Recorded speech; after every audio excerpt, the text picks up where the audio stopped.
I am the Tofu Golem. Please enjoy the video. You start by signing into the Google account. Do that now. Once signed in, open the main Google account page, then click Personal Info. This is where contact details live. Make sure two-step verification is enabled, or at least have a recovery email or device nearby, because Google often requires extra proof. If you see a verification prompt, follow it immediately. Verifying now saves delays later. This prepares the account for safe contact retrieval and edits.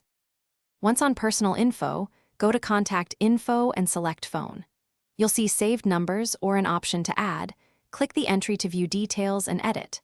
If the number is gone, open Security, right arrow Recent Security Events to see if someone removed it, and use the account recovery link if needed. Make sure to confirm via an SMS code when re-adding the number. That proves ownership. This step retrieves or restores the contact and documents any suspicious changes. To finish, re-add the correct phone number and complete verification by entering the SMS or call code. This secures the contact immediately. Then, review recovery info and authorized devices to ensure nothing else was changed. If Google blocks changes due to suspicious activity, use the account recovery process.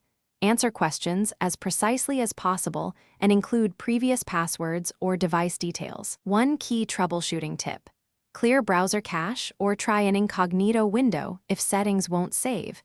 This often removes session conflicts. Thanks for watching. Consider subscribing if we helped you today.